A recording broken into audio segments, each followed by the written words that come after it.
Hello everyone, welcome in the universe of learning. यहाँ मैं आपको पढ़ाती हूँ क्लास 10 का algebra and geometry. Students, last lecture में हमने फैक्टराइजेशन मेथड पढ़ना स्टार्ट किया था, तो आज हम उसके आगे के क्वेश्चन देखने वाले हैं। बहुत ही इजी वे में हम इस मेथड को सीखेंगे। तो चलो जल्दी से इस वीडियो को स्टार्ट करते हैं। और हाँ, मैंने linear equation in two variable भी पूरा पढ़ा दिया है, आपको इसका प्लेलिस्ट हमारे चैनल पे मिल जाएगा। स्टार्ट करते हैं। इसके पहले वाले वीडियो में मैंने आपको फैक्टराइजेशन मेथड पढ़ाया था, अच्छे से सारे मतलब 2 क्वेश्चन सॉल्व करवाए थे।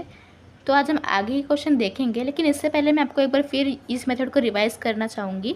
ओके, तो देखो मैं ऐसे स्टेप्स आपको बता देती हूँ कि ऐसे फैक्टराइजेशन किया जाता है। सबसे पहला स्टेप क्या होता है कि एक इक्वेशन है हमारे पास, राइट। इसमें ये ए होता है यहाँ का वेरिएबल नहीं, कोएफिशिएंट। हाँ, ये ए होता है, ये बी होता है और ये सी होता है। तो हमें ए इंटू सी करना रहता है पहले। तो हमारा ए क्या है, यहाँ पे 1 है और सी 54 है। तो 1 इंटू 54 ही होता है। ये पहला स्टेप हो गया हमारा। ओके, फिर जो 54 आया है ए और सी को मल्टीप्लाई करने के बाद उसके हमें फैक्टर्स निकालने होंगे। और किस वे में निकालना है, 54 के फैक्टर निकालने हैं। और बीच में जो मिडल टर्म है ना -15 बी वाला टर्म, उसको भी लिख लेना है। फिर फैक्टर को सी यू निकालना है कि उसको मल्टीप्लाई करने पे 54 आना चाहिए, और अगर ऐड कर रहे हो तो 15 आना चाहिए। ऐसा होना चाहिए। ओके, कंपलसरी है। तो देखो 54 बहुत सारे टेबल्स में आता है, राइट। लेकिन एक देखो 6 9 से 54 मुझे याद आया सबसे पहले। तो अगर हम 6 9 से 54 करते हैं तो कैसे लिखेंगे, 6 9 लिखा हमने।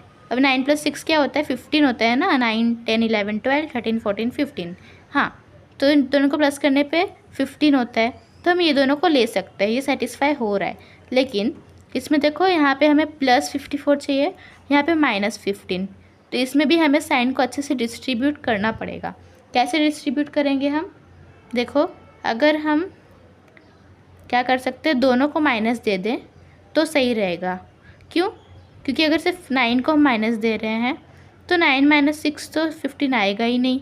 और 9 - 9 इंटू 6 हो जाएगा -54, लेकिन हमें +54 चाहिए। लेकिन अगर हम दोनों को माइनस दे रहे हैं तो माइनस माइनस प्लस होता है। तो 9 + 6 15 होगा, और बड़े नंबर को माइनस का साइन है, ये आगे देना है, यहाँ पीछे नहीं। बड़े नंबर को माइनस का साइन है तो -15 हो जाएगा। एंड देन -9 इंटू -6 +54 होगा, ये सही है। तो फिर हमने ऐसे फैक्टर निकाले। देन उसके बाद मिडल टर्म को स्प्लिट करके लिखो। इसका मतलब क्या है, जो मिडल टर्म है ये ऐसे ही रहेगा। फिर मिडल टर्म को कैसे स्प्लिट करोगे, -6x एंड -9x फिर +54 = 0, इस वे में। देन आगे कॉमन निकालो। कॉमन कैसे निकालना है, इसके पास एक x है, इसके पास भी एक x है, तो x आ जाएगा। फिर क्या बचेगा, यहाँ पे एक x बचेगा, यहाँ पे -6 बचेगा, बरोबर। फिर आगे कैसे होगा, यहाँ पे भी इतना तो हमें पता है, ऐसा स्टेप होता है। अगर इस ब्रैकेट में -6 आया है ना, x - 6, तो इसमें भी x - 6 ही आएगा, डोंट वरी। फिर उसके बाद यहाँ पे अगर x - 6 को हम कॉमन में निकाल दिए हैं तो यहाँ पे क्या बचेगा, -9 ही बचेगा, क्योंकि -9 इंटू -6 होता है +54। ऐसा कुछ लॉजिक लगाना चाहिए आपको। देन एक ब्रैकेट हमारा ये रहेगा x - 6 का, और एक रहेगा x - 9 का। ओके, देन x = 6 और x = 9, ऐसे आ गया ना। तो ये स्टेप्स होते हैं, आप इसका स्क्रीनशॉट ले सकते हो। तो लास्ट लेक्चर में हमने ये वाला क्वेश्चन और ये वाला क्वेश्चन दोनों किया था। ये वाला तो मैंने आज आपको फिर से बता दिया, मतलब फैक्टराइजेशन क्या होता है इसका एग्जांपल देके। तो चलो अभी हम आगे के क्वेश्चन फटाफट करेंगे, मतलब अच्छे से करेंगे, डोंट वरी। तो पहले क्या स्टेप था हमारा, a इंटू सी। आपने वो स्क्रीनशॉट लिया होगा तो उसको लिख भी लो, काम आएगा। तो पहला स्टेप होता है a इंटू सी, मतलब 13 इंटू 2। ये a है, ये c है, तो 13 इंटू 2 क्या होता है, 26 होता है, राइट। तो 26 आया। और बीच वाला टर्म हमारा क्या है, 27 है, +27 है। तो फिर हमें किसके फैक्टर निकालने होंगे, 26 का फैक्टर निकालना होगा, जिसको ये प्लस करने पे 27 आए और मल्टीप्लाई करने पे 26 आए। ओके, तो 27 को इधर मिडल में आप लिख लोगे।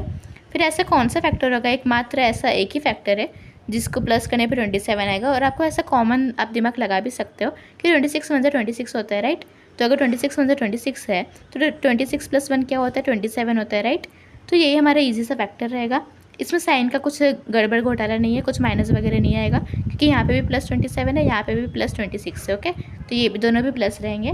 तो सिंपली हमें करना होगा यहाँ पे कैसे मिडल टर्म को स्प्लिट करना है, आगे ये वाला स्टेप था, राइट।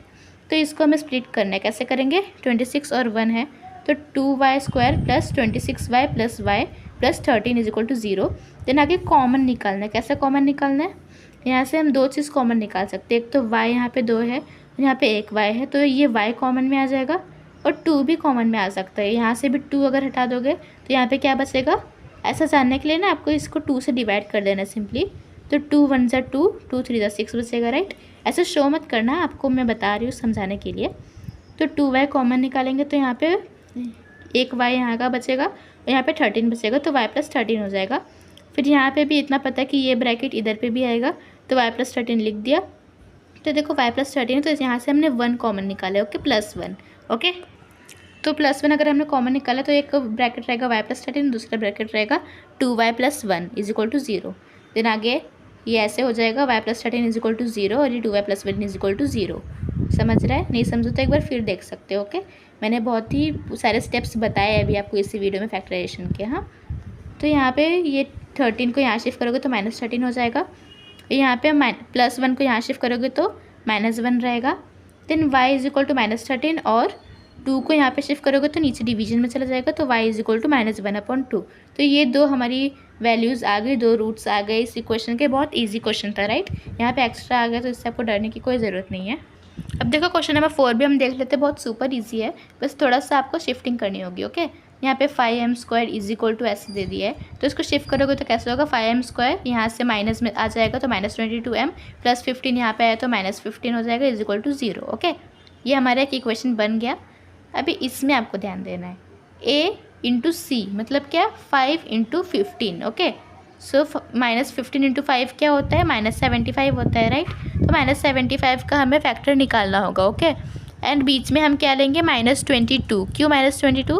क्योंकि बीच वाला टर्म -22 है और दोनों को ऐसे फैक्टर निकालना है जिसको प्लस करने पे -22 आए, ओके।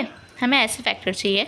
अब यहाँ पे थोड़ा बड़ा फैक्टर आपको थोड़ा सा डिफ़िकल्ट लग सकता है, बट नहीं, इतना डिफ़िकल्ट नहीं है।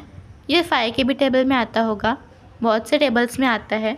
तो यहाँ पे मैं आपको सही टेबल बता देती हूँ, ओके। आप चाहो तो ट्राई कर सकते हो अलग टेबल्स में, लेकिन जो 25 के टेबल में जो आता है ना, 25 3 ज़ा, देखो 25 1 ज़ा 25 होता है, 25 2 ज़ा 50 होता है। ये टेबल आपको आना चाहिए, ओके। देन 25 3 ज़ा 75 होता है, तो 25 3। अभी आप सोच रहे हो कि 25 और 3 को प्लस करेंगे तो 22 थोड़ी ना आएगा, लेकिन यहाँ पे देखो साइन का भी घोटाला है। यहाँ पे हमें -75 चाहिए, यहाँ पे -22 चाहिए। तो अगर हमें -75 चाहिए तो सिंपल सी बात है, दोनों में किसी को माइनस साइन देना ही पड़ेगा, राइट। तो हम किसी को भी माइनस साइन दे सकते हैं, तो लेकिन हमें यहाँ पे -22 भी चाहिए, है ना।